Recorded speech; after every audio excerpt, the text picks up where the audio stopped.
Radio, Off, Basket, la radio numéro 1, pour tous les fans de basket francophone à travers le monde. Participez en direct avec votre compte Skype. Pour cela, contactez le compte Skype, Radio, Off, en un seul mot. Réagissez sur Twitter avec le hashtag, Radio, Off, Basket. Saisissez votre commentaire sur notre page Facebook. Contactez-nous par mail à l'adresse info@radiooff.net. Envoyez-nous un SMS au numéro de téléphone 0044 740 570 45 65. Une seule adresse internet www.radiooff.net.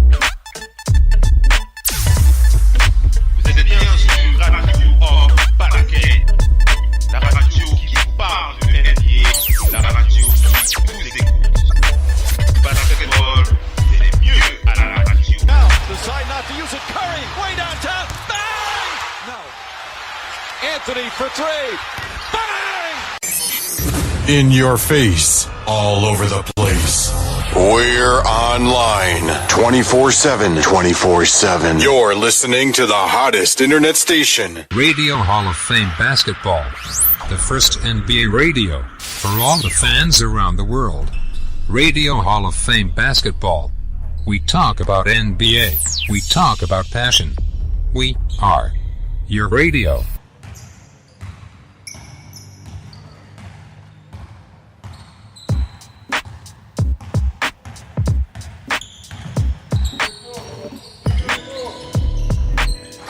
Vous êtes fan de basket. Vous avez toujours rêvé d'avoir une radio exclusivement dédiée à votre sport favori. Ça se passe uniquement sur Radio Off Basket, la radio numéro 1 pour les fans de basket à travers le monde.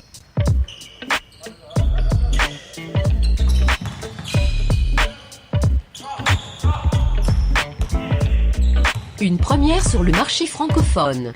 Radio, Off Basket, une radio exclusivement dédiée à votre sport favori. Une seule adresse, radiooff.net. We are 237. One nation, one brand, join the nation. We are 237 brand, sponsor of the Radio Hall of Fame Basketball. We are 237 brand exclusively and we are 237.com. Vous êtes bien sur Radio Off Basket, la radio qui vous parle de NBA, la radio qui vous écoute. Basketball, c'est le mieux à la radio.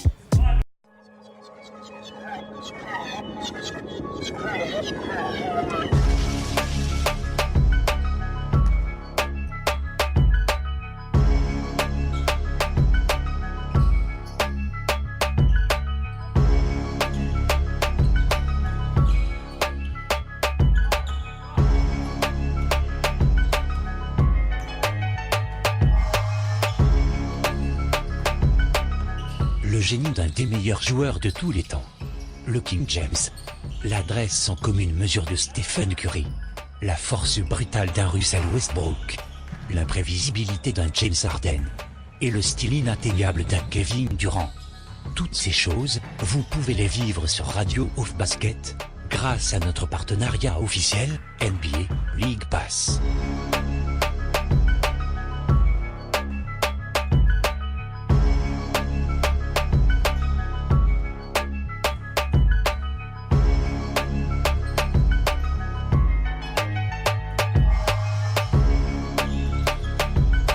Avec les promotions NBA League Pass sur Radio Off Basket, vous allez pouvoir vivre votre rêve de passionné de cette grande ligue, tout en vous tenant informé des dernières news, infos et bruits de couloir pendant nos talk shows.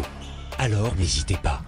Consultez les offres promotionnelles de la NBA sur notre site internet www.radiooff.net.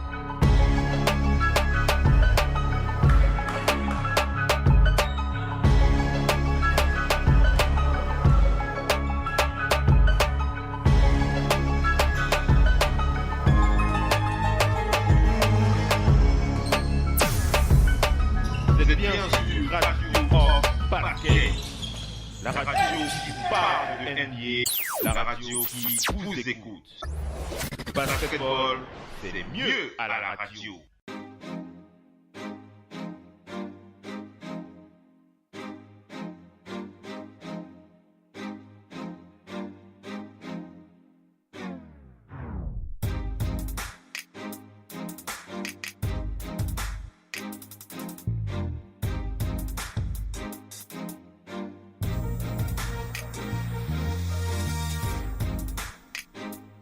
Radio of Basket. C'est la radio partenaire officielle, NBA.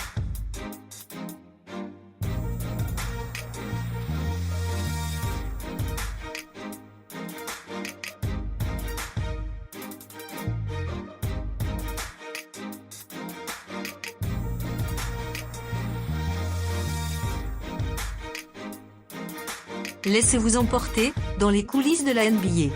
Profitez des exclusivités et promotions des offres NBA League Pass. Les maillots de votre équipe préférée. Des offres au meilleur prix grâce à notre partenariat NBA Store.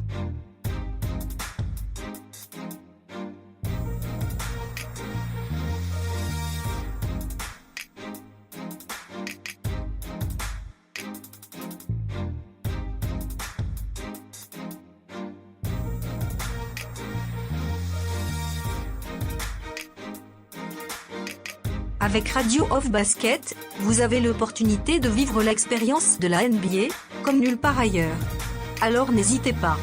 Consultez les offres promotionnelles de la NBA sur notre site internet www.radiooff.net.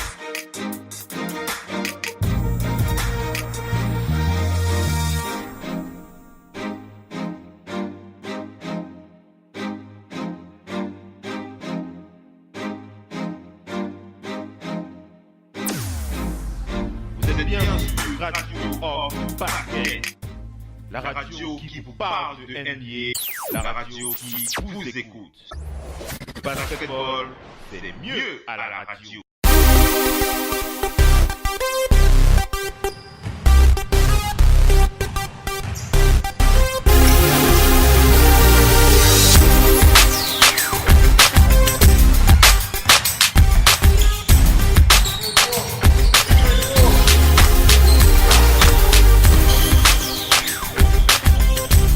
Bienvenue les amis, bienvenue dans cette matinale avec votre talk show FM NBA le 6h.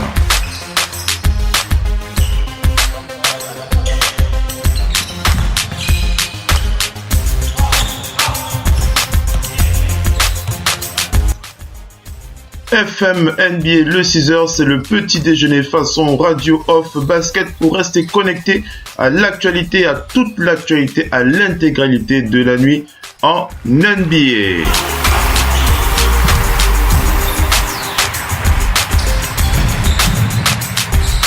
Et bien entendu, pour ceux qui écoutent les talk shows de la radio depuis un certain temps, vous avez bien entendu reconnu ma voix. C'est bien moi, Oncle Phil, depuis Manchester, pour présenter cette émission réalisée par Radio Off Basket, la radio partenaire officielle de la NBA.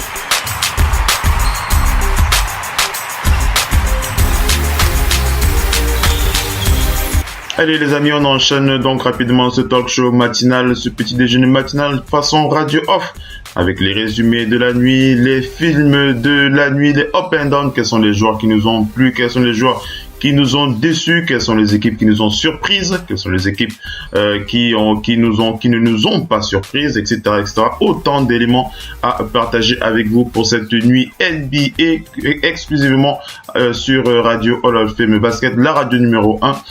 Tous les fans de cette belle ligue. Allez, on va enchaîner donc avec les résumés. On va démarrer en allant d'abord du côté. Alors on va démarrer d'où ce matin. Allez, on va démarrer d'où là. On va regarder encore parce que il y a eu beaucoup de matchs. Il y a eu énormément de matchs hier soir. Bien malin celui qui peut facilement préciser les choses lorsqu'il y a autant de données, autant d'éléments à partager avec les auditeurs, mais vous avez l'habitude, pour ceux qui écoutent le talk show, j'ai toujours pour habitude de retomber sur mes pattes. Voilà, on va dire ça comme ça. Allez, on va commencer cette soirée par le match qui a opposé le Heat de Miami aux Hornets de Charlotte. Alors, comme il y a beaucoup de matchs, on va tenter de résumer. Et vu qu'on a beaucoup de matchs à partager, beaucoup d'infos à partager, vu qu'on a à peu près 50 minutes de talk show, on va essayer de résumer tout ça. On va essayer de globaliser en mettant l'accès sur les matchs les plus importants. Vous l'aurez compris, c'est histoire de colmater, d'être un peu plus efficace dans le talk show de ce matin. On va donc commencer par le Heat de Miami qui s'était déplacé du côté de Charlotte la nuit dernière, et le Heat de Miami qui a battu les Hornets de Charlotte sur un score de 104 à 98. Un match qui a été bien maîtrisé par le MVP de la soirée, James Johnson, l'intérieur du Heat de Miami, qui était le MVP de ce match avec 11 points, 5 rebonds et 5 passes décisives. En face, c'était Kemba Walker, le meilleur joueur des Hornets, avec 25 points, 4 rebonds et 5 passes décisives. Revenons dans le standing pour préciser que suite à cette victoire du Heat de Miami sur les Hornets de Charlotte, le Heat de Miami est actuellement 9e de la conférence Est avec 14 victoires pour 14 défaites. Voilà, avec 14 victoires pour 14 défaites, 5 victoires pour 7 défaites à la maison, pour 9 victoires et 7 défaites à l'extérieur. Donc voilà pour le bilan du Magic qui est 9e de la conférence Est, et les Hornets de Charlotte, je l'ai dit tout à l'heure, les Hornets de Charlotte sont 13e de la conférence Est avec 10 victoires pour 18 défaites. Voilà un peu pour le standing de ces deux équipes, les scores, le MVP. Attaquons rapidement les up and down de ce match pour parler des joueurs qui nous ont plu et des joueurs qui nous ont à peu près déçus. Sur cette rencontre, on va commencer bien entendu par les vainqueurs, le Heat de Miami. Pour préciser que du côté du Heat, on a donc parlé du MVP de ce match, James Johnson, l'intérieur, qui a été très très bon avec 11 points, 5 rebonds et 5 passes décisives. Et on va parler d'un match assez moyen, un match assez moyen de Dion Waiters. Dion Waiters qui nous a habitués à bien mieux, surtout au niveau d'une présence physique, d'une présence importante par rapport à son leadership sur cette franchise. Dion Waiters, c'est 34 minutes de temps de jeu, 12 points et un plus-minus de -4. D'ailleurs, ils sont 3 dans le 5 majeur à avoir un plus-minus négatif. On va prendre Dion Waiters. On va prendre Goran Dragic aussi, qui a passé une mauvaise nuit. Malheureusement, Goran Dragic, c'était 26 minutes, 8 points et -6 en plus-minus. Il était très très maladroit, Goran Dragic. Il était à 2 sur 10 au tir, 0 sur 3 à 3 points. Il n'y a qu'au lancer franc où il a vraiment pu s'exprimer. Même s'il a distribué 7 passes décisives sur ce match, il a quand même livré un basket assez pauvre, Goran Dragic. Donc voilà un peu les deux joueurs sur qui on va pointer le doigt ce matin dans cette victoire face aux Hornets de Charlotte.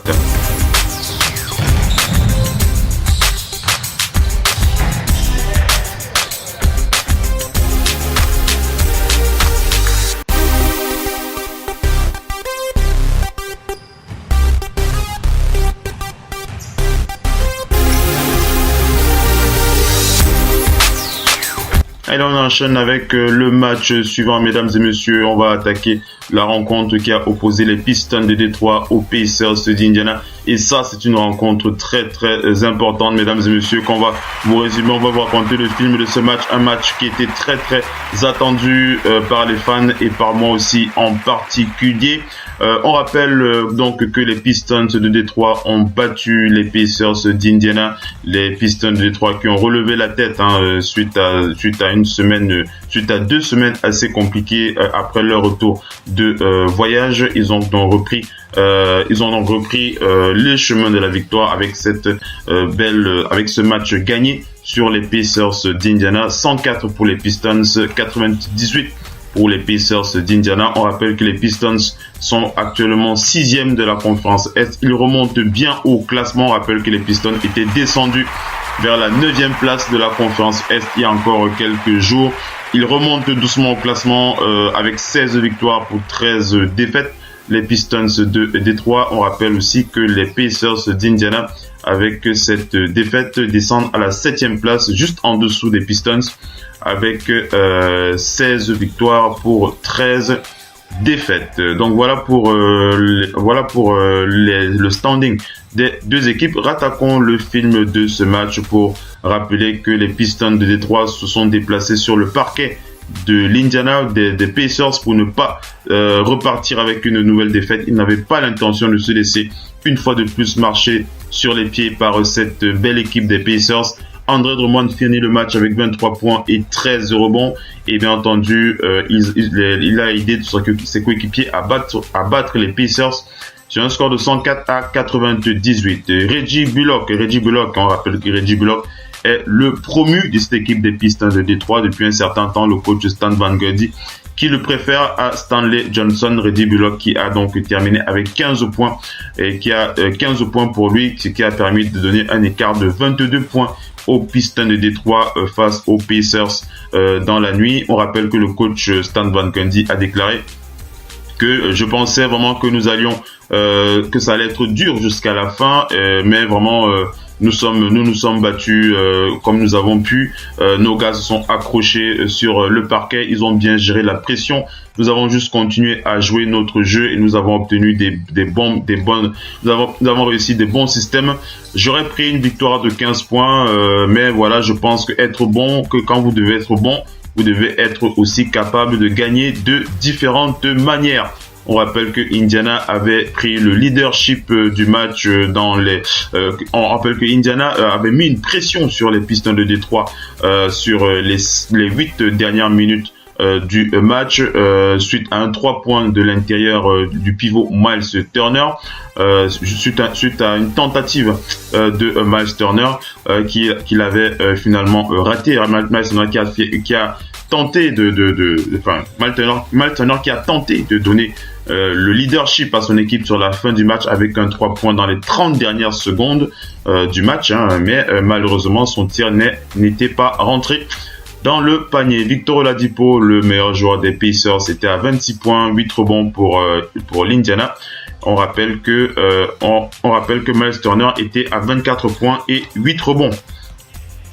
Quant à Andre Drummond qui a quand même réalisé sur ce match l'une des actions les plus importantes de ce match, puisque sur les 4 dernières minutes, il avait tenté de contrer le tir de Ish Smith et par la suite Andre Drummond a réalisé les lancers francs qui ont donné la victoire définitive aux Pistons de Détroit. On rappelle aussi que Andre Drummond a été très très fort à l'intérieur comme il en a l'habitude, avec 8 points et 8 rebonds durant le premier quart-temps. Les Pistons qui ont été dominateurs vraiment sur l'ensemble de ce match. On rappelle qu'avec Avery Bradley qui était out vendredi, suite à un problème à l'adducteur droit, était en tenue pour jouer, mais ce n'est qu'à la dernière minute que Stan Van Gundy lui a indiqué qu'il n'allait pas jouer ce match. On rappelle qu'après le début de cette saison pour les Pistons de Détroit, les Pistons qui avaient démarré bien cette saison avec 10 victoires pour 3 défaites, ils ont enchaîné avec 6 défaites ils ont enchaîné avec 6 victoires pour 10 défaites. On rappelle bien entendu que Andre Drummond a réalisé le 20e double-double de sa carrière. Et on va terminer avec ce match pour féliciter aussi la belle performance du coach de Détroit, Stan Van Gundy, qui a donc réalisé avec cette victoire, il a réalisé 500 victoires en carrière. 500 victoires en carrière pour le coach Stan Van Gundy, qui compile donc 500 victoires pour 354 défaites dans ces 12 saisons de NBA. On rappelle que ces victoires incluent ses passages lorsqu'il était head coach au Heat de Miami et au Magic d'Orlando. On rappelle que Stan Van Gundy est aussi président des opérations de basket du côté de Détroit. Donc une belle victoire pour Stan Van Gundy qui continue à écrire les livres de sa carrière dans l'histoire de l'NBA. 500 victoires dans une carrière de coach, c'est toujours quelque chose d'excellent à fêter.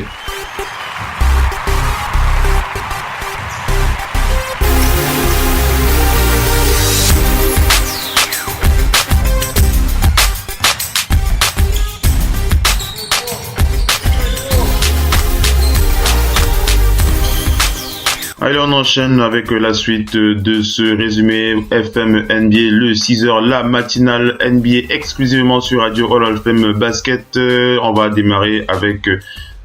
enchaîner avec cette rencontre qui a opposé les Blazers de Portland au Magic d'Orlando. Et on va rappeler donc que les Blazers de Portland ont battu le Magic d'Orlando sur un score de 95-88. On rappelle que Damian Lillard était le MVP de ce match avec 21 points, 2 rebonds, 4 passes décisives.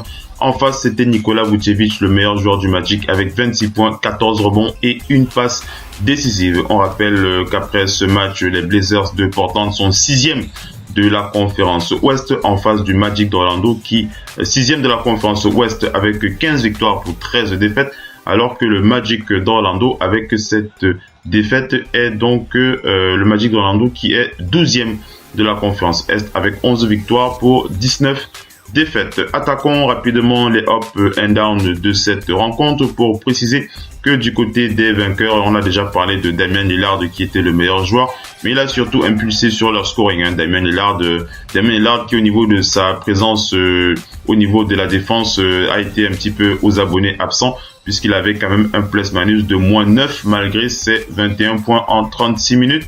Malgré cela, il a été bien aidé par ses coéquipiers qui se sont bien comportés en défense face à leurs adversaires du soir. CJ McCollum, qui est souvent mal cité dans cette note de plus-minus, a été bien important. Il a été très important sur ce match avec 37 minutes de jeu, 20 points et un plus-minus de plus 21. D'ailleurs, c'est lui qui a la plus belle note en plus-minus de la soirée, CJ McCollum. C'est vrai qu'on ne le cite pas souvent dans cette rubrique, dans cette partie-là.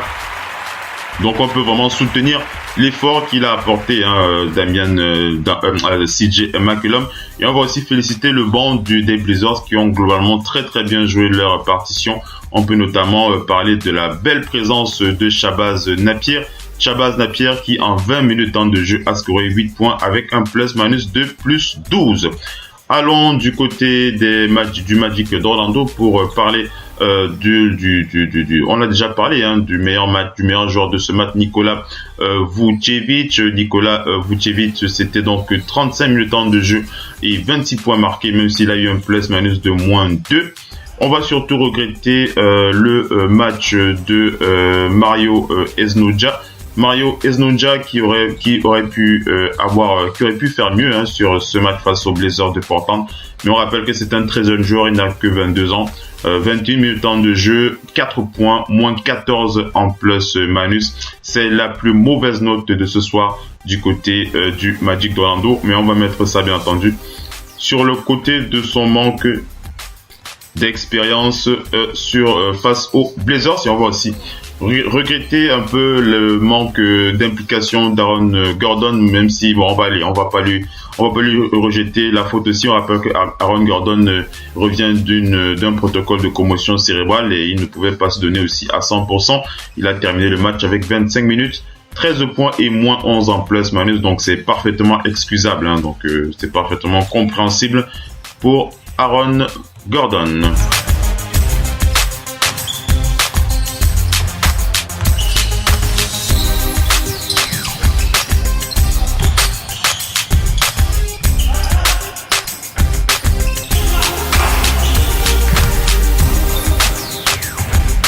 Allez, mesdames et messieurs, attaquons rapidement donc le résumé, les up and down de ce match. On peut dire que c'est le match le plus médiatique. Oui, c'est vraiment le match le plus médiatique de la soirée. Le match sur lequel toutes les télés se sont tournées, c'était les Sixers qui affrontait le Thunders, même si on avait quand même une belle rencontre avec même si on avait une belle rencontre qui opposait les Rockets aux Spurs de San Antonio très tard dans la nuit. C'est vrai que ce match qui opposait les Sixers aux Thunders était particulièrement attendu par les grosses chaînes de télé. On rappelle que les Sixers ont subi une pression médiatique tous azimuts pendant toute la nuit. Et on rappelle que même ESPN s'est déplacé particulièrement. Ils ont ESPN qui a mis en place les gros moyens pour suivre cette équipe, pour mettre en lumière cette équipe des Sixers de Philadelphie. On a notamment vu Joel Embiid qui on va pas dire qu'il donnait une leçon de journalisme, mais il s'amusait bien avec le très célèbre Smith, ce journaliste que l'on connaît très très bien du côté de ESPN First Take. Donc voilà, donc racontons plutôt le film de ce match. On rappelle donc que le Thunder d'Oklahoma City a battu les Sixers, mais ça n'a pas été facile, ça a été très très très compliqué, un match de haute lutte pour le Thunder, pour le Thunder, il a fallu se reprendre à plusieurs fois. Il a fallu trois prolongations pour battre les Sixers d'Oklahoma. Excusez-moi, pour battre les Sixers de Philadelphie. Je me tourne la langue comme ça. C'était un match très très intéressant. Il y avait du spectacle, il y avait vraiment tout dans ce match. Allez, rattaquons le film de ce match pour vous donner les détails des coulisses de ce qui s'est passé durant le match. On rappelle donc que le Thunder a battu les Sixers sur un score de 119-117. Mais on va surtout rappeler que c'est Russell Westbrook qui a apporté 27 points et 17 rebonds et 15 passes décisives. Un énième triple-double pour la carrière de Russell Westbrook qui continue de démontrer que même dans l'adversité, il reste un joueur. Dans l'adversité, Russell Westbrook reste un joueur incroyable de détermination, toujours capable de pousser son corps à son maximum. On rappelle que André Robertson a marqué le panier qui a donné la victoire finale aux Thunders. Il restait 10 secondes dans la dernière prolongation qu'ils ont jouée. Mais même si André Robertson a donné la victoire dans les 10 dernières secondes de ce match, on va préciser que le spectacle a été principalement assuré par Joel Embiid, le pivot camerounais, et Russell Westbrook. Les deux joueurs ont été très très impressionnants pour les fans. Ils ont été très très impressionnants. Joel Embiid qui a scoré 34 points en 48 minutes. Il a scoré 34 points en 48 minutes pour permettre à son équipe de rester dans le match, Mais on rappelle que Joel Embiid qui est quand même la star de la NBA, la star à suivre sur les médias, dans les réseaux sociaux et bien entendu sur le terrain. Joel Embiid qui s'est quand même tenu le dos c'était assez inquiétant de le voir tenir son dos dans le quatrième quart-temps après avoir subi une faute alors qu'il pénétrait pour scorer vers le panier. Il a subi une faute et il s'est tenu le dos assez bizarrement, puisqu'on l'a vu grimacer pendant quelques minutes sur le banc. Et ça c'était assez inquiétant de voir ça de la part de Joel Embiid qui a porté les Sixers pendant l'intégralité du quatrième quart-temps et pendant l'intégralité de la première du premier overtime, de la première prolongation. Joel Embiid qui lorsqu'il est sur le terrain est tellement impactant pour les Sixers qu'il est très très difficile de passer à côté de lui lorsqu'il est sur le terrain. D'ailleurs, c'est Joel Embiid qui a scoré le premier panier de la première prolongation pour donner l'avance aux Sixers pour la première fois dans le match. Les Sixers qui avaient 5 points d'avance à 1 minute de la fin de la première prolongation avant que Paul George revienne dans le match avec un 3 points, et Russell Westbrook qui a aussi marqué le panier qui a permis de redonner la possession aux Thunders d'Oklahoma City. Et les Sixers qui sont revenus dans le match grâce à un 3 points de Dario Saric. Donc c'est un match très très compliqué pour les deux équipes, très très dur en volonté et en abnégation. Joel Embiid et Russell Westbrook qui ont combiné 8 points de suite, qui ont combiné 8 points sur la troisième prolongation pour aller au bout de ce match. Le public était vraiment en feu. Embiid qui a levé le public, qui a motivé le public afin de les pousser lorsque Steven Adams a reçu une faute technique qu'il a sorti du match. Joel Embiid qui a réussi à sortir Steven Adams de ce match et vraiment tous les espoirs étaient sur les Sixers pour pouvoir vaincre ce Big Three du Thunder d'Oklahoma City. Et Embiid il semblait vraiment très très fatigué et affecté par son dos à la fin et vraiment on ne sait vraiment pas si Brett Brown va pouvoir le remettre sur le terrain pour le reste de la semaine. Donc on rappelle que vraiment il y avait une pression très très forte, une pression médiatique très très forte sur les Sixers avec la venue du Thunder avec la venue du Thunder sur leur parquet. On rappelle que ESPN a mis en place les gros moyens. Ils ont mis en place leur ESPN All Access pour les Sixers de Philadelphie et ils ont suivi cette équipe pendant toute la journée et sur tous les réseaux. Donc c'était vraiment très très impressionnant à voir pour les Sixers. Le coach des Sixers, Brett Brown, a déclaré qu'il n'est absolument pas fan de ce genre de situation. Il n'aime pas quand les caméras s'immiscent comme ça dans leur vestiaire, dans leur centre d'entraînement, lorsque les caméras leur suivent partout comme ça, le coach des Sixers, il n'apprécie pas ça. Il l'a dit, je ne suis pas fan, je préfère travailler derrière des portes fermées. Mais le coach Brett Brown a aussi compris que l'exposition des Sixers est aussi un élément très très important qui va permettre de continuer à construire la marque de cette équipe des Sixers de Philadelphie et ça va leur permettre de motiver aussi certains free agents dans le recrutement l'été prochain. Ça pourrait vraiment les aider à booster l'appétit des free agents pour aller jouer des meilleurs free agents pour aller jouer dans cette franchise. Et on rappelle que vraiment les Sixers ont très très bien joué le quatrième quart-temps grâce à Joel Embiid qui a quand même fait peur sur ce quatrième quart-temps avec son dos.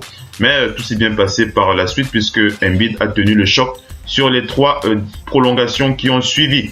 On enchaîne pour préciser que Robertson a manqué. Il avait manqué les 2 derniers matchs à cause d'une blessure à la cheville. On rappelle aussi qu'il y a eu du trash talking. Il y a eu du trash talking entre Joel Embiid et Carmelo Anthony. Joel Embiid qui tentait de scorer, Carmelo Anthony qui a essayé de l'empêcher de marquer avec une faute. Malgré cela, Joel Embiid qui a réussi à scorer et il a crié panier avec faute.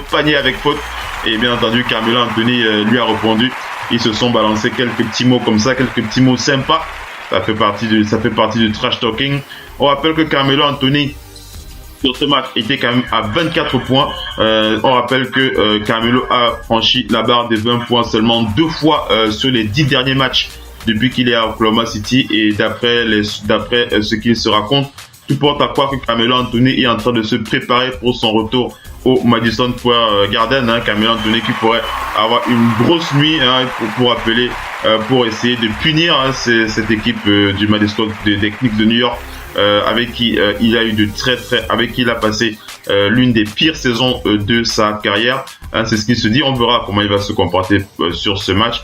On rappelle qu'il a lutté sur le match de vendredi avec une moyenne de 17 points. Il a chuté à 40%. Il était à 11 sur 17 au tir. On va terminer ce résumé, ce film de la nuit pour rappeler que les Sixers ont dévoilé la statue.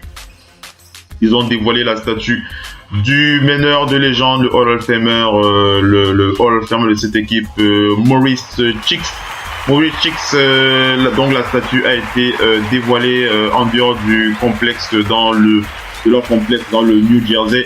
Maurice Cheeks, on rappelle qu'il a aidé les Sixers pour gagner le titre en 1983. Et on rappelle que l'équipe a retiré son numéro 10. Ce numéro 10 de Maurice Cheeks, c'était en 1995. On rappelle que les Sixers avaient déjà réalisé 2 statues pour 2 autres joueurs légendaires. Il s'agit de 3 joueurs légendaires, pardon. Il s'agit de Al Greer, Bill Cunningham et il s'agit de Wilt Chamberlain qui eux ont aussi leur statut du côté des Sixers. On rappelle aussi qu'il y a eu une longue vidéo tribute, une vidéo hommage pour Maurice Cheeks. Donc voilà un peu comment s'est déroulée cette belle soirée du côté de Philadelphie.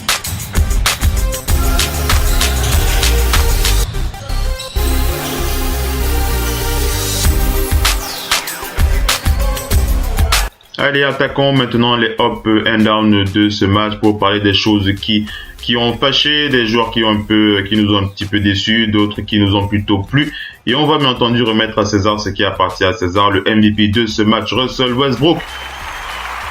Adversity Man, je crois qu'il faut peut-être lui trouver ce surnom. 27 points, 18 rebonds, 15 passes décisives pour le roi du triple-double, Russell Westbrook, qui a encore démontré que c'était le joueur sur qui il fallait compter du côté d'OKC face au meilleur joueur des Sixers, Joel Embiid, qui était à 34 points, 8 rebonds, 6 passes décisives. Allons d'abord du côté d'Oklahoma City pour vous rappeler que c'est une équipe qui gagne vraiment dans le dur. Et c'est très très compliqué pour eux. Même si on va féliciter on l'a souvent critiqué, mais on va féliciter le bon match de Carmelo Anthony. Carmelo Anthony qui a livré une belle partition. Il était en positif, en plus-minus. En 47 minutes de temps de jeu, il a livré 24 points. Il était bon en attaque, 11 sur 17 au tir, 1 sur 4 à 3 points, 1 sur 1 au lancer franc. Il a pris 7 rebonds, il a distribué une passe décisive, même s'il n'a pas contré, même s'il n'a pas intercepté, il a quand même été présent sur ce match avec plus 2 en plus-minus. On va un peu regretter le match très très pauvre en attaque, extrêmement pauvre de l'intérieur. Steven Adams qui est capable de nous servir des matchs à 27 points et des matchs très très pauvres en scoring, comme celui-ci face aux Sixers où il n'a scoré que 5 points sur ce match en 51 minutes de temps de jeu. 51 minutes de temps de jeu pour Steven Adams pour 5 points et moins 3 en plus-minus. Bon, vous allez me dire que ce n'est pas son travail de scorer. Il est plus fort en défense, mais c'est un joueur qui peut apporter. On l'a déjà vu réaliser, on l'a déjà vu faire beaucoup mieux. On rappelle que depuis qu'il est bien motivé par Carmelo Anthony et Paul George, il se libère un peu plus en attaque. On rappelle son meilleur match à 27 points. Il y avait encore cela moins de 3 semaines. Steven Adams, donc, qui fait partie des mauvaises notes de ce match avec moins 3 en plus-minus avec ses 5 points en 51 minutes. On va aussi mettre un doigt sur la performance de Andre Robertson. Mais on rappelle qu'il revenait de blessure. Andre Robertson, 34 minutes de temps de jeu, 4 points pour lui. Il n'a pas beaucoup impacté, même s'il a pris 7 rebonds. Mais il revenait de blessure. On va le lui accorder et on va féliciter l'intégralité du banc d'OKC qui a été globalement positif. Toute l'équipe du banc a été positif en plus-minus. Donc il n'y a rien à leur reprocher sur ce match. Du côté des Sixers de Philadelphie, on va féliciter le 5 majeur de ce match qui a plutôt bien joué leur partition. On va regretter un peu bon, on va dire que c'est un rookie, il ne peut pas, qui peut arrêter Russell Westbrook? Lorsque vous devez défendre sur Russell Westbrook, c'est très très compliqué et c'était la tâche de Ben Simmons hier soir. Il n'était pas capable d'arrêter Russell Westbrook, donc en 52 minutes de temps de jeu, il était à 12 points, 11 rebonds, 4 interceptions, mais ce n'est pas sur Russell Westbrook qu'il a fait sa fête, mais c'était assez compliqué. Il était à moins 3 en plus-minus Ben Simmons, mais on peut le comprendre, c'était quand même le MVP le roi du triple-double en face Russell Westbrook, ce n'était pas n'importe qui. Et on va aussi féliciter on va regretter un peu la performance de Dario Saric, qui nous a aussi habitués à beaucoup mieux. En 49 minutes de temps de jeu, il était à 16 points, moins 4 en plus-minus. Et on va bien entendu féliciter la présence de Joel Embiid en 49 minutes de temps de jeu. On vous l'a dit, c'est lui le MVP de ce match. Il était à plus 6 en plus-minus. Donc voilà un peu pour les up and down de cette rencontre du côté de Philadelphie.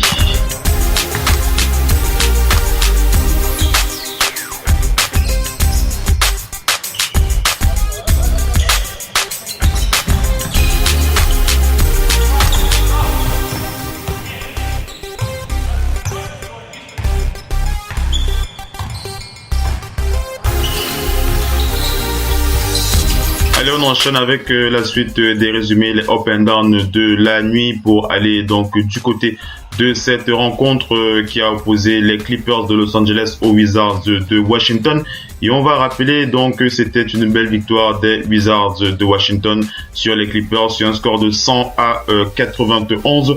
On rappelle qu'avec cette victoire, les Wizards de Washington qui sont 5e de la conférence Est avec 16 victoires pour 13 défaites et les Clippers de Los Angeles au niveau de la conférence Ouest qui sont 10e avec 11 victoires pour 16 défaites. On rappelle que le meilleur joueur de ce match de ce match était clairement Bradley Beal avec 20 points, 11 rebonds, 4 passes décisives pour Bradley Beal. En face, c'était encore Lou Williams, le meilleur joueur des Clippers, avec 23 points, 5 rebonds et 4 passes décisives. Attaquons rapidement les up and down de cette rencontre pour préciser que du côté des gagnants, on a bien entendu parler de MVP Bradley Beal, mais on va surtout aussi parler de la bonne présence physique de Kelly Oubre Jr. Kelly Oubre Jr. nous a livré une très belle performance en plus-minus. Il a été impressionnant d'abnégation. Il a très bien défendu. Il a aussi pas mal attaqué, mais il a surtout bien défendu Kelly Oubre Jr. 34 minutes de jeu, 8 points, plus 21 en plus-minus, 7 rebonds, une passe, une interception, 2 contre pour Kelly Oubre Jr.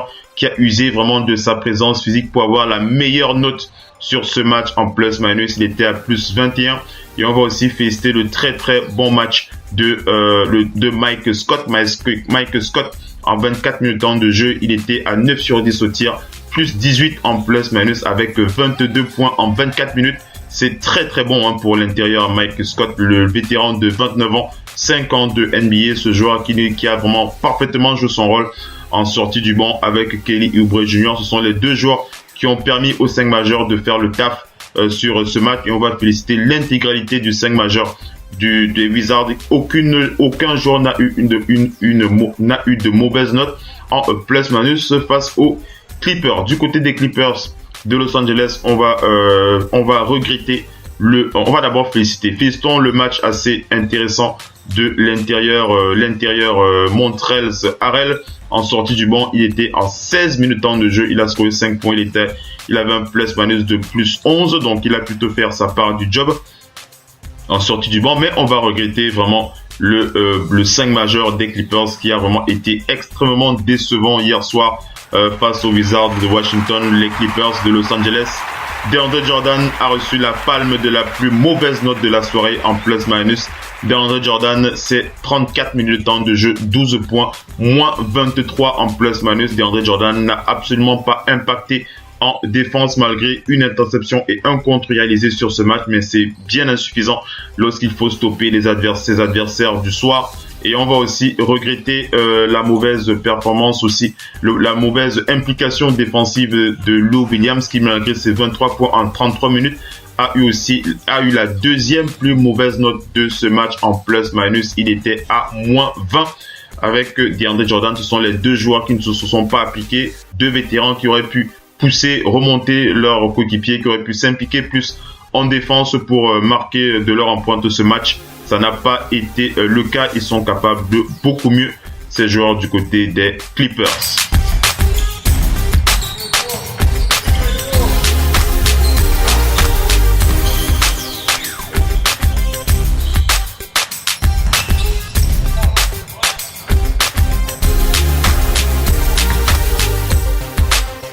Allez, on enchaîne avec la suite des résumés, mesdames et messieurs, les up and down de la nuit dans ce FM NBA, le 6h. Allons du côté du Jazz d'Utah, le Jazz d'Utah qui a donc battu de manière assez surprenante les Celtics de Boston, même si on reconnaît quand même au Jazz d'Utah que c'est une équipe très difficile à jouer.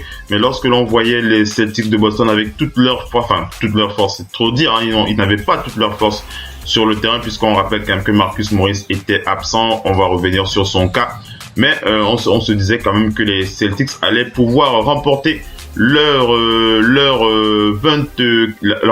25e match, mais ça n'a pas été le cas. Les Celtics qui ont perdu sur leur parquet, les Celtics qui ont perdu sur leur parquet face au Jazz d'Utah. On va vous raconter comment ça s'est déroulé. Victoire du Jazz d'Utah sur un score de 107 à 95. On rappelle que Ricky Rubio a apporté 22 points.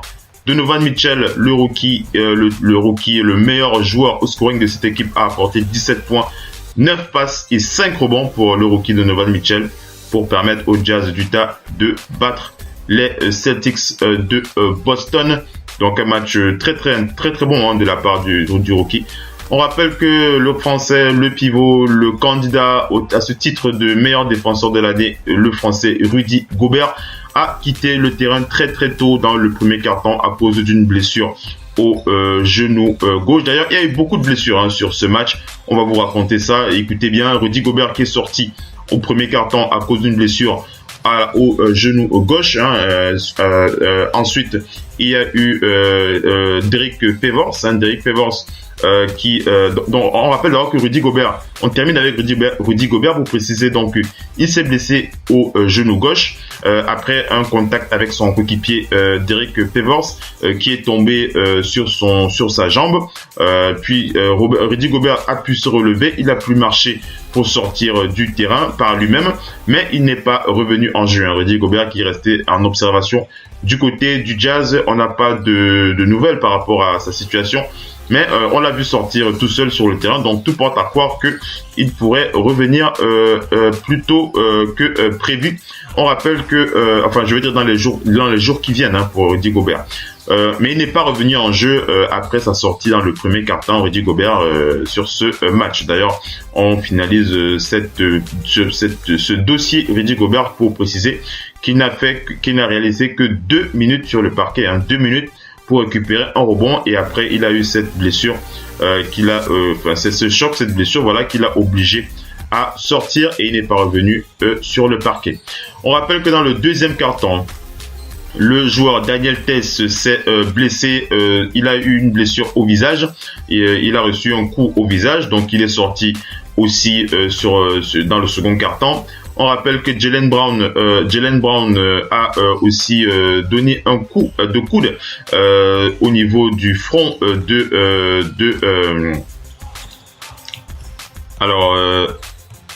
oui, donc on vérifie bien cette information. Voilà, c'est bien ça. C'est Jaylen Brown qui a donc donné un coup de coude à Derrick Favors, l'intérieur du Jazz, qui a reçu 6 points de suture sur son visage après après ce coup de Jaylen Brown, mais il n'est pas revenu en jeu, Derrick Favors. On rappelle aussi que le coach d'Utah, Quinn Snyder, a décidé de faire passer le protocole concernant les commotions cérébrales pour s'assurer que Derrick Favors n'aura pas de soucis supplémentaires. Donc Derrick Favors est sorti par la suite. Il n'est pas revenu en jeu. On rappelle que Rudy Gobert, lui, sera réévalué dans la nuit de samedi. Derrick Favors, après, revenons sur sa feuille de stats, il était à 12 minutes de temps de jeu et 6 points sur ce match. Donc Derrick Favors qui est aussi sorti sur blessure. Revenons sur la suite de ce film pour rappeler que Boston n'a été près que de 8 points dans les derniers quarts-temps de ce match. Kyrie Irving qui a été le meilleur scoreur avec 33 points. Al Horford a ajouté 21 points, 7 passes sur ce match. On rappelle que c'est la 3e fois en 5 matchs que Boston perd face à ses adversaires. C'était la première réunion entre le Jazz et les Celtics de Boston depuis que Gordon Hayward avait quitté l'Utah en tant que free agent l'été dernier. Mais Gordon Hayward n'a pas été aperçu sur ce match. Il n'a pas pu être aperçu pour aller checker par exemple avec ses anciens coéquipiers. On rappelle qu'il a regardé le match plutôt de très loin. Gordon Hayward, on rappelle que il a enlevé sa protection au niveau de sa jambe depuis quelques jours. Donc son processus de guérison évolue plutôt bien.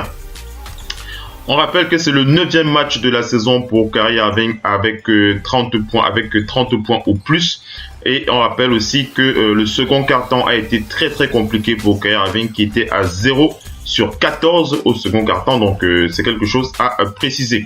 Gordon Hayward s'est exprimé quand même dans les médias concernant les rumeurs sur son retour.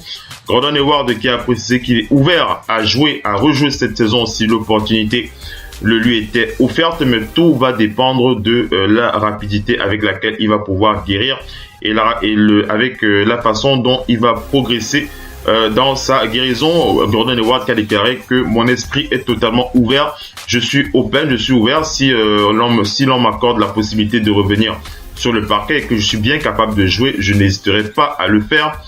Je vais de toutes les façons, je fais tout mon possible pour revenir le mieux possible. Tout dépend de la façon dont je guéris.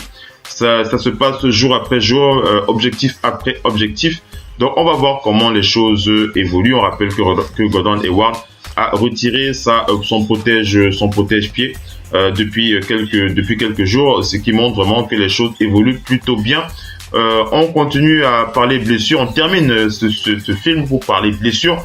Pour préciser que Marcus Morris, l'intérieur des Celtics de Boston, qui passe une très très mauvaise saison à cause de sa blessure au genou, a été absent pour la 4e fois. C'est le 4e match qu'il ne joue pas. Il n'a pas travaillé il n'a pas voyagé avec l'équipe lors de leur dernier déplacement. Il a manqué 16 matchs cette saison et on rappelle que son genou lui fait vraiment souffrir. Une très très mauvaise saison malheureusement pour Marcus Morris.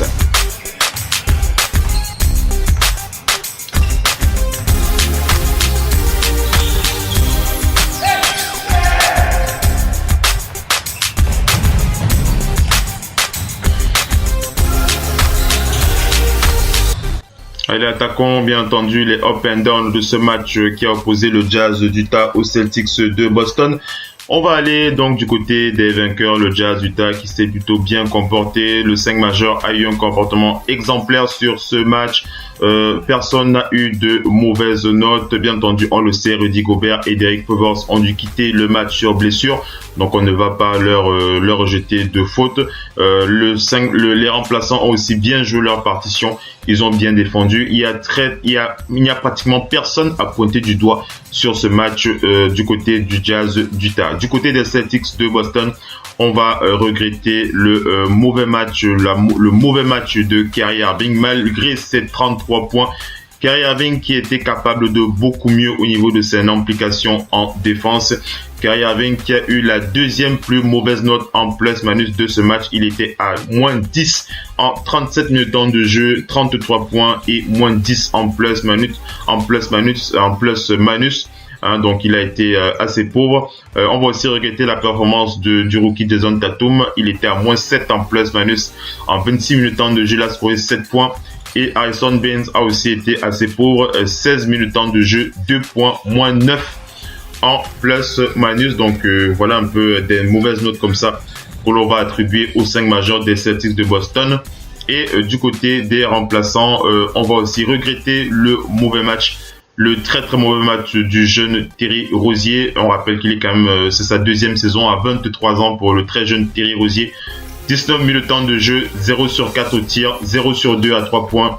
Il a scoré un seul point, c'était pendant un lancer franc.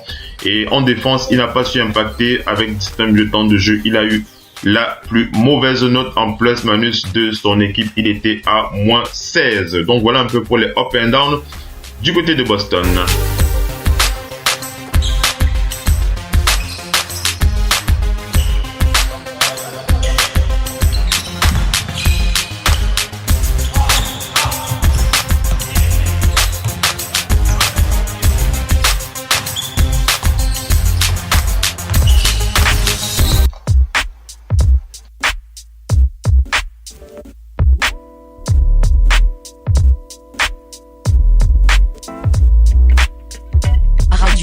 Off, Basket, la radio numéro 1, pour tous les fans de basket francophone à travers le monde. Participez en direct avec votre compte Skype. Pour cela, contactez le compte Skype, Radio Off, en un seul mot. Réagissez sur Twitter avec le hashtag Radio Off Basket. Saisissez votre commentaire sur notre page Facebook. Contactez-nous par mail à l'adresse info@radiooff.net.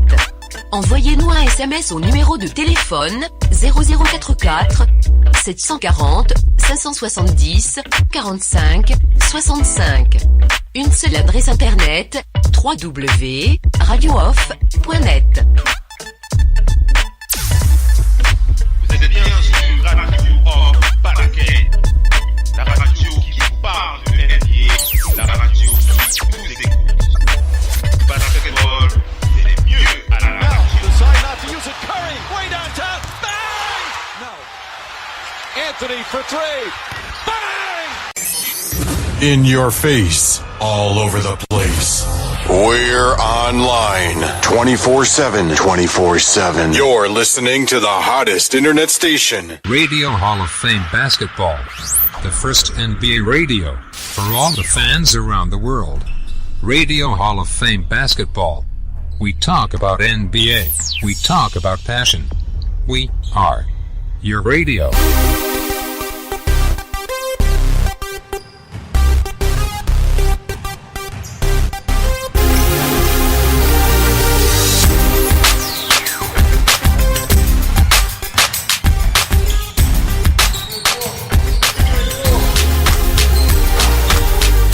Allez les amis, on enchaîne avec la suite des résumés et les up and down dans ce FM NBA le 6h. FM NBA le 6h.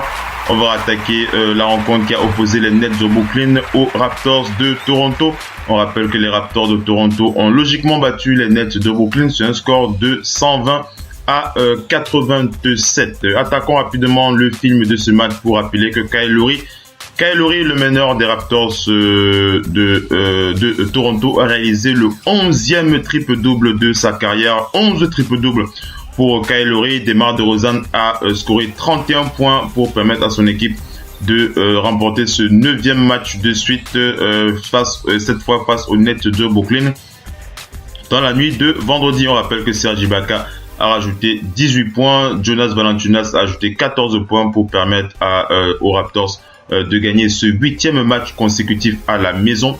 Et on rappelle que les Raptors ont un record très intéressant à la maison de 10 victoires pour une seule défaite. Les Raptors de Toronto ont réalisé leur meilleur match sur le plan du scoring à l'intérieur, puisque c'est la première équipe cette saison, uniquement cette saison. C'est la première équipe cette saison à marquer 74 points in the paint à l'intérieur. Donc il faut le préciser, les Raptors de Toronto qui ont dominé cette équipe des Nets à l'intérieur. 74 points in the paint pour les Raptors de Toronto. Et Kyle Lowry, il faut le rappeler, a réalisé on rappelle que Kyle Lowry est maintenant dans l'intégralité de sa carrière. Kyle Lowry a réalisé 21 triple-doubles et c'est quelque chose qu'il faut bien pointer du doigt. Kyle Lowry est le meilleur joueur de l'histoire de la franchise des Raptors de Toronto en triple-double. Kyle Lowry est le meilleur joueur de l'histoire des Raptors de Toronto en triple-double. Il a réalisé 21 triple-doubles dans sa carrière avec les Raptors de Toronto. Aucun joueur n'a réalisé cette statistique. Et quand vous voyez la taille de Kyle Lowry, vous comprenez que c'est quelque chose d'assez exceptionnel qu'il faut préciser avec ce joueur du côté des Raptors. Attaquons donc les choses, les up and down de ce match. On va féliciter bien entendu le MVP, DeMar DeRozan, 31 points, 3 rebonds, une passe décisive sur ce match. On n'oublie pas de préciser que du côté des Raptors, la très grande majorité, tout le monde s'est bien comporté dans cette équipe. Mais il faut quand même préciser que les Raptors ont eu une domination sans égale sur les Nets de Brooklyn. Aucun joueur n'a de plus-minus inférieur à 20. C'est impressionnant. C'est très très impressionnant de voir ça. Une parfaite cohésion défensive, une parfaite présence des joueurs de Toronto. En même temps, vous me direz que c'était les Nets à côté, mais il faut quand même le faire. Écoutez bien, Serge Ibaka, c'est 28 minutes de jeu, 18 points, plus 33 en plus-minus. L'ailier Anunoby, c'est 22 minutes avec 3 points, plus 33 en plus-minus, plus 33 une fois de plus pour Jonas Valanciunas, 22 minutes et 14 points, plus 37 en plus-minus pour Kyle Lowry qui a avec DeMar DeRozan la plus haute note en plus-minus, plus 37 pour Kyle Lowry avec 10 points en 31 minutes et plus 38 en 29 minutes pour DeMar DeRozan. L'équipe des Raptors a tout simplement écraser leur adversaire du soir, les Nets de Brooklyn. Du côté des Nets, on va bien entendu regretter la très très mauvaise performance du 5 majeur, puisque lorsque vous faites autant dominer, ce n'est que à cause, c'est malheureusement à cause du 5 majeur des titulaires et même le banc qui n'a pas pu tenir le choc. C'était très très compliqué pour cette équipe. Regardez Hollis Jefferson, 21 minutes de jeu, moins 26 en plus-minus avec 9 points. Sam Dinwiddie, le leader de scoring actuellement chez les Nets, a livré une pâle note avec 22 minutes, 7 points avec moins 28 en plus-minus. Mais celui qui a la palme de la mauvaise note, c'est Joe Harris. Joe Harris 23 ans de NBA, 26 ans, Joe Harris aurait été capable peut-être de beaucoup mieux. En 30 minutes de temps de jeu, il a eu 6 points avec moins 36 en plus-manus, ce qui explique la très très mauvaise performance de cette équipe des Nets de Brooklyn.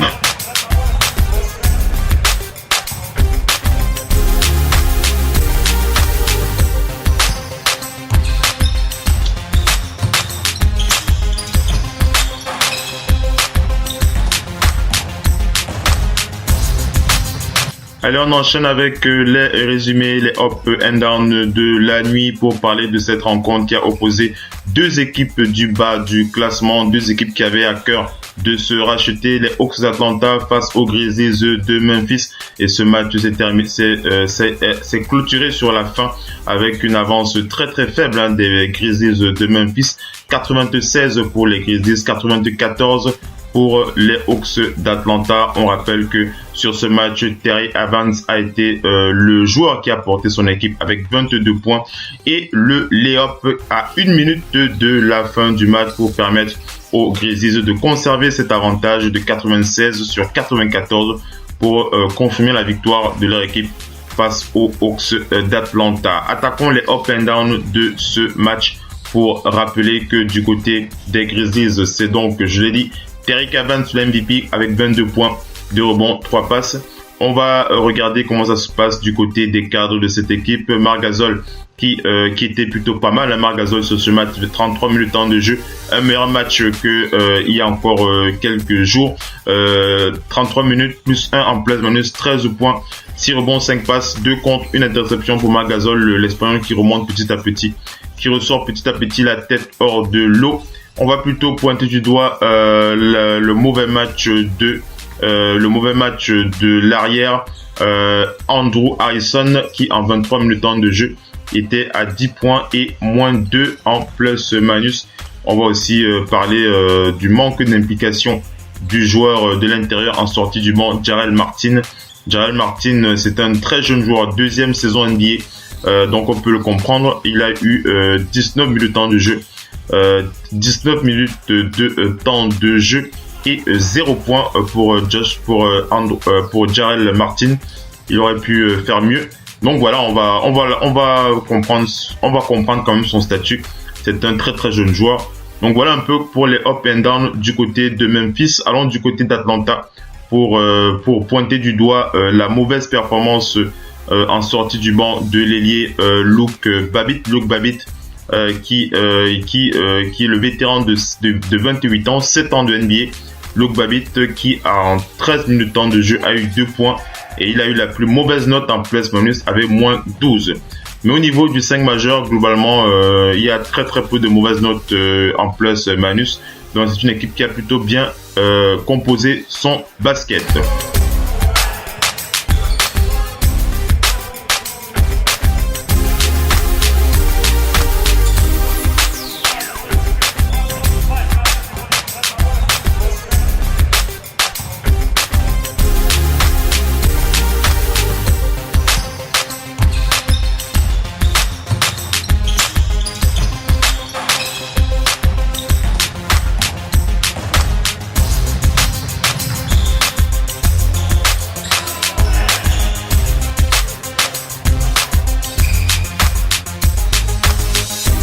Allez, on enchaîne avec les résumés, les up and down de cette magnifique soirée en NBA pour attaquer le match qui a opposé les Bulls de Chicago aux Bucks de Milwaukee. Et on va préciser que la Love Story continue à faire gagner les Bulls de Chicago. La Love Story, cette Love Story incarnée par Nikola Mirotic et Bobby Portis a encore porté ses fruits. C'est vraiment un miracle que réalisent les Bulls de Chicago en ce moment, surtout en face des Bucks de Milwaukee. Il y a très très peu de personnes qui auraient pu parier sur la victoire des Bulls de Chicago sur les Bucks de Milwaukee. Moi-même, je n'en faisais pas partie, mais la victoire elle est là. Les Bulls de Chicago qui ont battu les Bucks de Milwaukee sur un score de 115 à 109. On va vous expliquer ça. Comment est-ce que les Bulls ont réussi à battre ces Bucks? On va féliciter le très très bon match de Bobby Portis qui a réalisé son meilleur match, le meilleur match de sa carrière.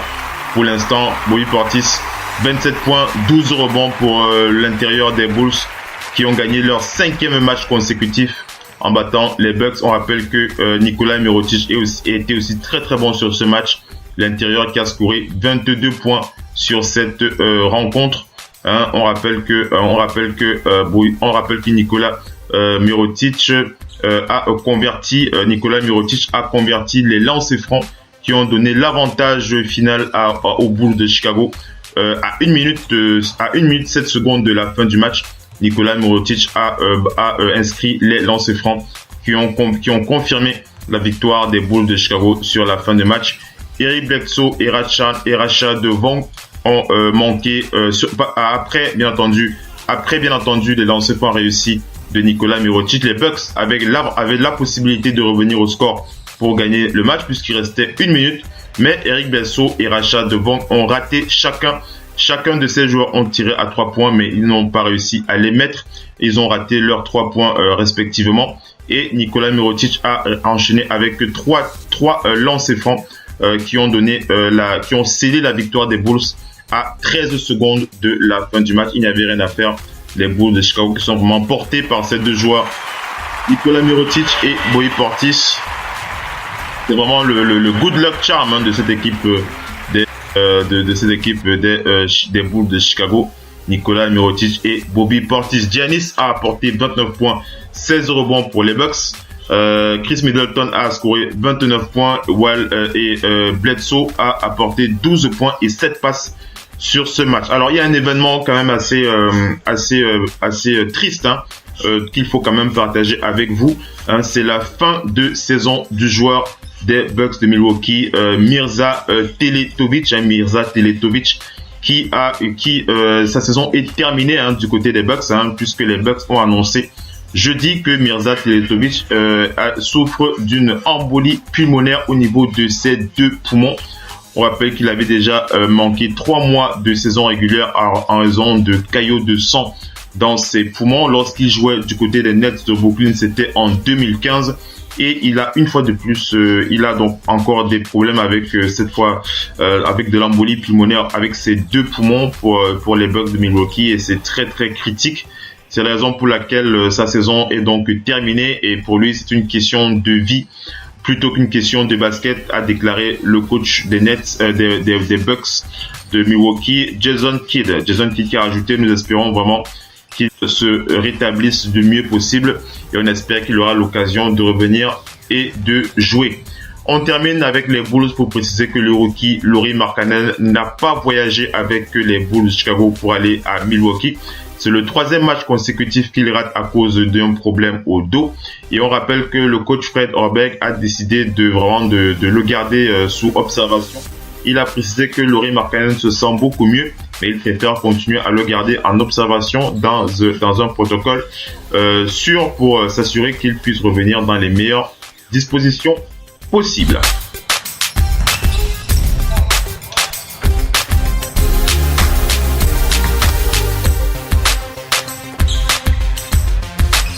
Attaquons les up and down de la nuit sur ce match. Commençons bien entendu du côté des Bulls pour féliciter le MVP Bobby Portis. Bobby Portis, c'est 27 points, 12 rebonds, 1 interception. C'est le meilleur match de sa carrière. Bobby Portis, bien motivé par son compatriote Nikola Mirotic. Et en face, c'était Giannis Antetokounmpo avec 29 points, 16 rebonds, 4 passes décisives. Le meilleur joueur des Bucks de Milwaukee. Du côté des Bulls de Chicago, on va féliciter le saint majeur de cette équipe qui s'est très très bien comporté. Le banc aussi qui s'est bien comporté. Il n'y a vraiment personne à blâmer du côté des Bulls de Chicago. Tout le monde a bien joué sa partition. Du côté des Bucks de Milwaukee, on va un peu regretter le manque d'implication de Chris Middleton. Chris Middleton, en 42 minutes de temps de jeu, il était à 9 sur 19 au tir. Il était à moins 8 en plus-minus malgré ses 29 points.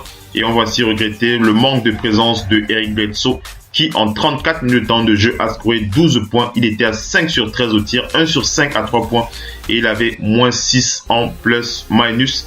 Et on va regretter aussi le manque d'implication de Malcolm Brogdon qui en 32 minutes de temps de jeu était à 3 sur 12 au tir, 0 sur 4 à 3 points, 6 points et la plus mauvaise note en plus-minus du match. Il avait moins 10. Donc voilà un peu ce qui peut expliquer mauvaises, vraiment le mauvais match de ces joueurs du côté des Bucks de Milwaukee.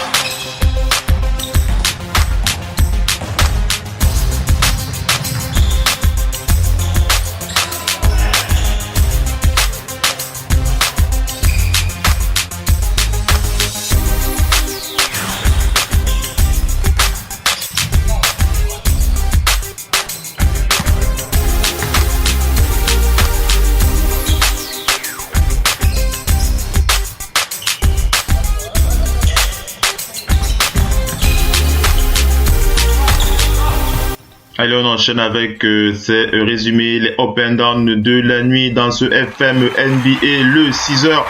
Allons du côté des Nuggets de Denver pour parler de cette rencontre qui a opposé les Pelicans face aux Nuggets de Denver. Et on va rappeler cette belle victoire des Nuggets de Denver sur les Pelicans de la Nouvelle-Orléans.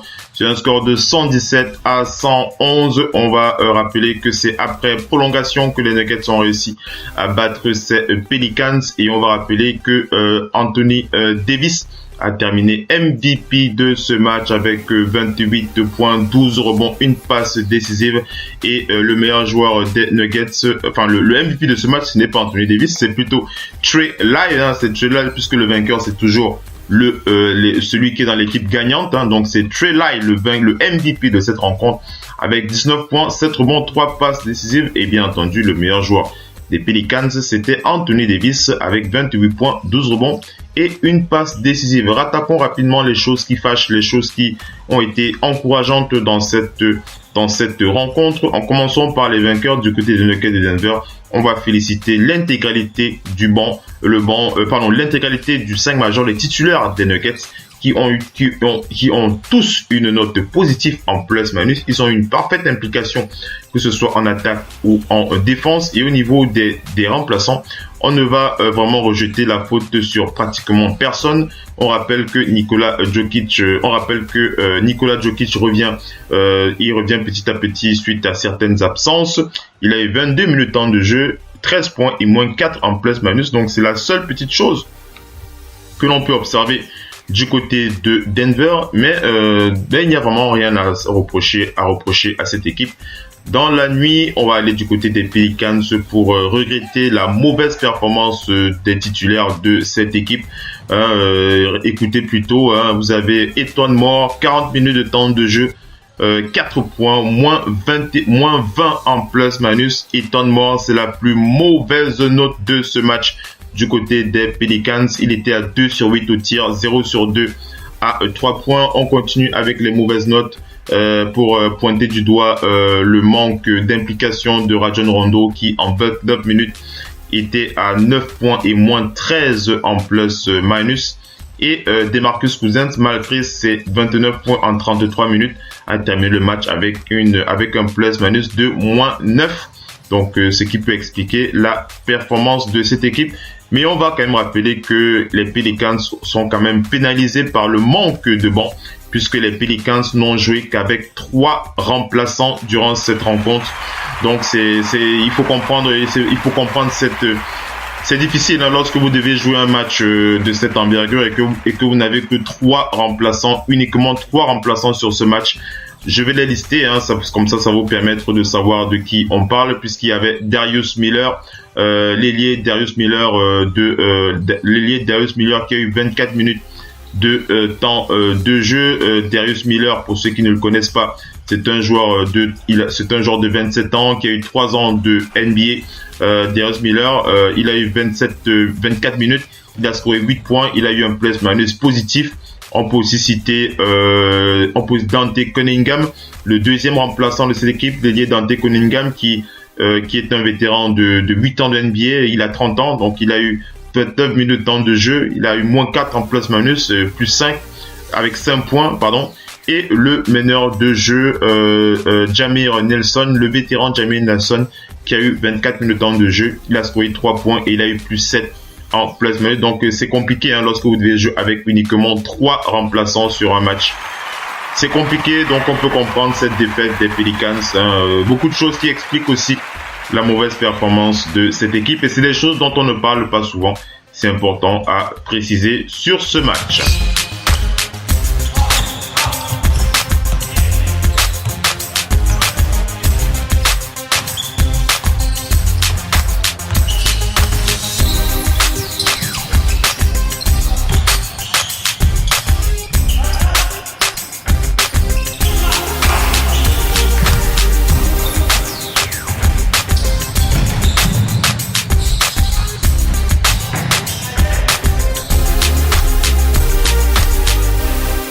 Allez, on va clôturer avec ce dernier résumé, les up and down de la nuit dans ce FM NBA. Le 6h avec le plus gros match, le moins médiatique, mais c'était le plus gros match de la nuit. C'était le plus gros match de la nuit entre les deux têtes d'affiche. Les deux têtes d'affiche de la conférence Ouest, les Spurs de San Antonio, qui ont joué sur le parquet des Rockets de Houston. C'était du venez voir ce match qu'il fallait donc absolument ne pas manquer. Mais si vous l'avez manqué, si vous n'aviez pas été là, bien entendu, c'est l'occasion de se rattraper avec les résumés, les up and down de la nuit, avec votre matinale FM NBA le 6h. On enchaîne pour raconter ce qui s'est passé du côté de Houston. Pour rappeler donc que les Rockets restent toujours invincibles. C'est une équipe invaincue depuis combien de matchs? Les Rockets sont invaincus depuis 12 matchs.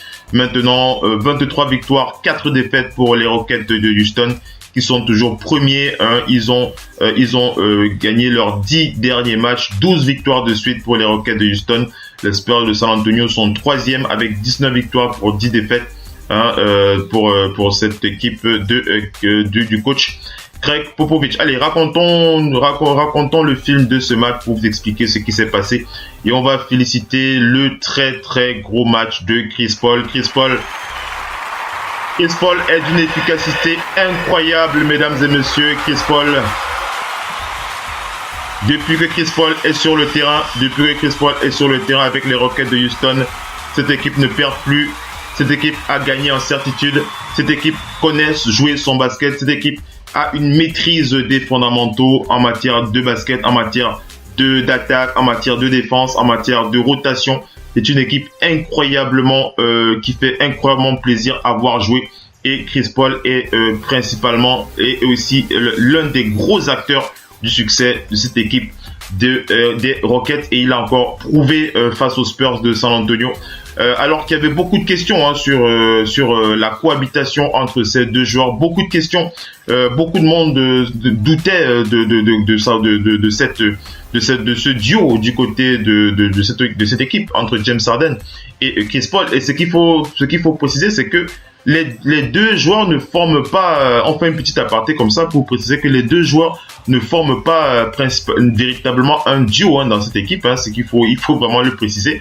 Pour ceux qui observent un peu les Rockets de Houston, vous pouvez le remarquer. Depuis que Chris Paul est là, ce n'est pas le duo Chris Paul-James Harden qui donne la victoire aux Rockets de Houston. C'est surtout un échange de ces deux joueurs à la main. C'est-à-dire que d'une part, vous avez Chris Paul qui joue sa partition de temps en temps avec les intérieurs des Rockets, et après vous avez de l'autre part James Harden qui joue aussi sa partition de l'autre côté, qui joue sa partition à son tour. Lorsque son tour vient, il joue aussi sa partition avec les ailiers et les intérieurs de cette équipe, avec ses coéquipiers. Donc ce n'est pas vraiment une cohabitation où vous avez l'impression que James Harden fait la passe à Chris Paul et Chris Paul fait la passe à James Harden, et puis c'est comme ça que les choses évoluent. C'est comme ça. Est-ce que c'est comme ça que est-ce que le duo James Harden Chris Paul joue comme ça aux Rockets? Non, ce n'est pas comme ça qu'ils jouent. Les deux joueurs qui jouent au même poste jouent vraiment chacun leur tour. Lorsque James Harden mène le jeu, Chris Paul est à l'arrière, et lorsque Chris Paul mène le jeu, c'est James Harden qui est au poste 2. Et bien entendu, lorsque l'un est sur le banc, c'est l'autre qui est le leader de l'équipe. Donc c'est comme ça que les choses évoluent, et les événements se passent plutôt très très bien pour l'instant. Pour cette équipe des Rockets de Houston, c'était important de le préciser. Allez, enchaînons sur le film de ce match. Chris Paul MVP avec 28 points. C'est ça. Chris Paul MVP de ce match avec 28 points. 8 passes décisives, 7 interceptions, mesdames et messieurs. Je répète, Chris Paul, c'est 28 points, 8 passes décisives, 7 interceptions sur les Rockets, pour les Rockets de Houston, pour donner cette 12e victoire sur les Spurs de San Antonio.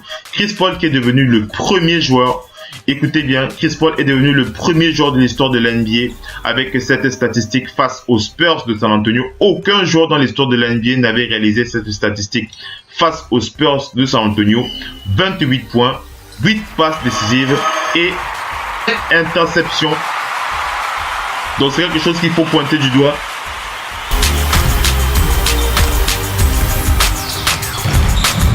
C'est véritablement quelque chose qu'il faut pointer du doigt concernant cette force de Chris Paul. Donc c'est vraiment quelque chose à maîtriser.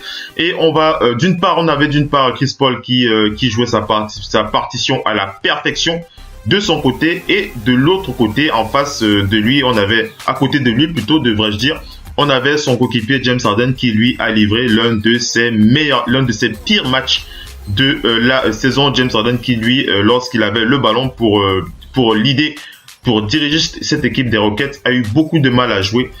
Il a livré son pire match à 3 points. Il était à 6 sur 18 au tir. Il était à 2 sur 11 à 3 points. Malgré le fait qu'il a scoré 28 points sur ce match et il a pris 7 rebonds et distribué 6 passes décisives. Dans le premier quart-temps, il était à 14 sur 16 au tir. James Harden qui a passé une très très mauvaise soirée sur le plan du scoring. On rappelle que les Rockets sont donc à 12 victoires de suite. C'est la quatrième fois qu'ils sont sur une performance aussi longue en termes de victoires d'affilée. On rappelle que la dernière fois qu'ils ont réalisé une très belle performance avec ce nombre de victoires d'affilée, c'était lors de la saison 2007-2008. Ils avaient réalisé 22 victoires d'affilée pour les Rockets de Houston. Donc on attend de voir s'ils pourront réaliser cet exploit, mais ce n'est pas certain. On va les observer. On précise que Eric Gordon, que l'intégralité des joueurs ont dépassé au moins 10 points. Eric Gordon, Clint Capella a ajouté 18 points et 10 rebonds. Eric Gordon a ajouté 14 points. Ryan Anderson a scoré 12 points. Trevor Ariza a scoré 11 points. LaMarcus Aldridge était le leader des Spurs avec 16 points. Geoffrey Lauvergne, le français, a ajouté 14 points. Patty Mills a ajouté 13 points. Davis Bertans, 12 points. Vraiment pour cette équipe des San Antonio qui ont fait ce qu'ils pouvaient pour retenir cette équipe des Rockets, mais c'était très très compliqué. Kawhi Leonard a joué son second match. Il était starter. On rappelle que Kawhi Leonard a manqué 27 matchs depuis le début de la saison, depuis qu'il subit cette blessure au quadriceps droit pour Kawhi Leonard. Donc il a joué ce second match, il a scoré 12 points en 17 minutes. Dans le premier quart-temps, Kawhi Leonard qui n'a pas beaucoup joué, c'est normal, il est sous restriction de minutes. D'ailleurs, Greg Popovich a déclaré dans les médias qu'il va continuer à réduire le temps de jeu de ses cadres, puisque Kawhi Leonard et Tony Parker ne joueront que le second quart-temps contre les Mavericks de Dallas dans leur back-to-back. Ce sera dans la nuit de samedi à dimanche. Donc voilà une précision de Greg Popovich, comme ça il faut avoir, c'est bon à savoir. On termine ces résumés pour parler de Luc Mbah a Moute qui était donc absent pour les Rockets de Houston. On rappelle que le Camerounais souffre d'une dislocation de son épaule droite puisqu'il s'est blessé à l'épaule mercredi sur une chute face aux Hornets de Charlotte. On rappelle que Luc Mbah a Moute pourrait être absent entre 2 et 3 semaines pour les Rockets de Houston.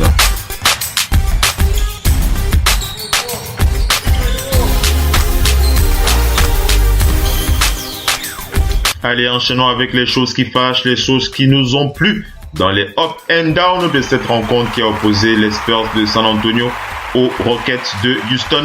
Et on va aller d'abord du côté des vainqueurs, les Rockets de Houston et son MVP, Chris Paul, 28 points, 4 rebonds, 8 passes. Et il ne faut pas oublier la première fois qu'un joueur réalisait cela face aux Spurs de San Antonio. Cette statistique, 28 points, 4 rebonds, 8 passes et 7 interceptions.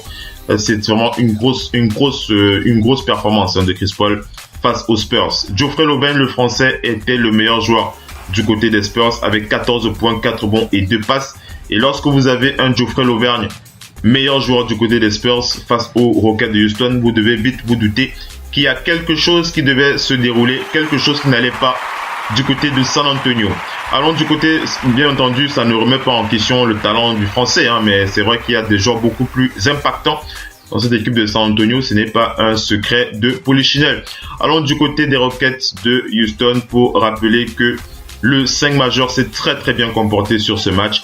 Aucun joueur n'a de note négative. Ils ont tous une note négative plus ou moins supérieure à plus 10. Et on va surtout pointer du doigt le manque d'implication défensive. On va le dire, le manque d'implication défensive du joueur Eric Gordon. Eric Gordon du côté des Rockets, c'était 28 minutes temps de jeu, 14 points. Non, ce n'est pas Eric Gordon, excusez-moi. Eric Gordon, lui, s'est plutôt bien comporté. Il était à plus 7. Avec 14 points en 28 minutes. On va plutôt pointer du doigt le match de Néné Hilario, le pivot des Rockets en sortie du banc qui aurait pu être beaucoup plus impactant. Il a eu 14 minutes de temps de jeu, mais il a eu 0 points. Il a eu moins 7 en plus-minus, le pivot. Néné Hilario qui était capable de beaucoup mieux en 14 minutes. Mais on va féliciter plutôt l'intégralité de cette équipe qui a parfaitement joué son match face aux Spurs de San Antonio. C'est quelque chose qu'il faut préciser. C'est quelque chose qu'il faut rappeler. Allons du côté des Spurs, des Rockets de Houston. C'était les Rockets de Houston. Excusez-moi, il m'arrive comme ça de m'embrouiller avec la langue de Molière. Enchaînons plutôt avec les Spurs de San Antonio, avec les up and down, pour regretter le très très mauvais match de Paul Gasol. Paul Gasol qui était le bonnet d'âne de cette nuit. Face aux Rockets de Houston, Paul Gasol nous a habitués à beaucoup mieux. L'Espagnol, le Hall of Famer, depuis plusieurs fois champion NBA. Paul Gasol était capable de beaucoup mieux en 18 minutes temps de jeu. Il a eu la plus mauvaise note en plus-minus. Paul Gasol, il était invisible en défense et il était encore plus invisible en attaque. Paul Gasol qui a eu 18 minutes temps de jeu, 4 points, moins 29 en plus-minus, la plus mauvaise note de la soirée dans cette colonne statistique. Et on va aussi pointer du doigt le mauvais match de Danny Green.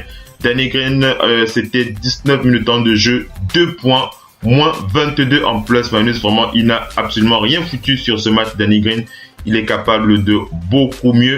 Donc voilà les deux joueurs, sont les deux joueurs sur qui on va pointer du doigt une très très mauvaise performance. On va aussi pointer du doigt la performance du Français Tony Parker. Tony Parker qui est quand même en observation, mais en 17 minutes de jeu, c'était 2 points, moins 16 pour Tony Parker sur ce match. Donc on peut comprendre ces mauvaises performances du Français qui revient aussi de blessure. Il est en restriction de minutes, Greg Popovich qui maintient une restriction de minutes très impactante, très intense sur ses joueurs. Aucun joueur n'a atteint les 30. Le seul joueur qui a atteint les 30 minutes, c'est l'ailier, c'est bien à préciser, le seul joueur qui a atteint les 30 minutes de jeu à San Antonio, c'est Brian Forbes, le très jeune rookie de 24 ans que Greg Popovich essore, il faut le dire. Brian Forbes, 30 minutes de temps de jeu, 11 points quand même, plus 2 en plus-minute, il faut le féliciter, le très jeune rookie. Ce n'est pas facile de jouer sous les ordres de Greg Popovich. Ce n'est pas facile. Donc voilà un peu pour cette rencontre les up and down du côté de San Antonio, ce qui permet de clôturer cette matinale FM NBA. Le 6h, c'est à présent terminé. On espère que vous avez apprécié ce talk show matinal qui vous livre un package complet sur l'actualité des informations de la Ligue, l'actualité des matchs, les films de tout ce qui s'est déroulé, les up and down, les joueurs qui ont performé, les joueurs qui nous ont déçus. Vous avez vraiment eu un package complet. N'hésitez pas à partager l'info sur cette radio, parler de cette radio à vos amis, dites-leur à quel point cette radio fait du bon boulot. Je vous le dis, parce que c'est pas facile de se lever comme ça à 5h30 du matin pour vous livrer ce petit déjeuner, mais il faut dire c'est aussi la passion qui nous guide. Cette passion qui va continuer à nous porter puisque, on vous le rappelle, nous sommes quand même une radio partenaire officielle NBA. Et nous allons continuer à vous livrer ces productions. Et on vous remercie, on vous dit à très très vite, on vous dit à ce soir pour le FM NBA le 18h, ce sera à partir de 18h30 GMT, 19h30 du côté de Paris sur la radio partenaire officielle NBA, la radio, tous les fans à travers le monde. Ciao les amis, bye bye.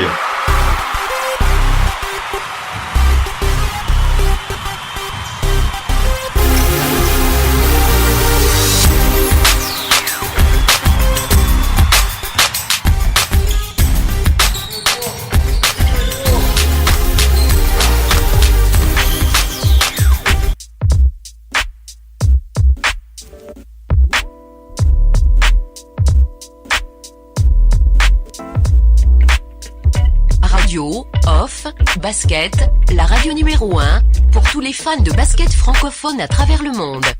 Participez en direct avec votre compte Skype. Pour cela, contactez le compte Skype, Radio, Off, en un seul mot. Réagissez sur Twitter avec le hashtag, Radio, Off, Basket. Saisissez votre commentaire sur notre page Facebook. Contactez-nous par mail à l'adresse info@radiooff.net. Envoyez-nous un SMS au numéro de téléphone 0044 740 570 45 65. Une seule adresse internet www.radiooff.net.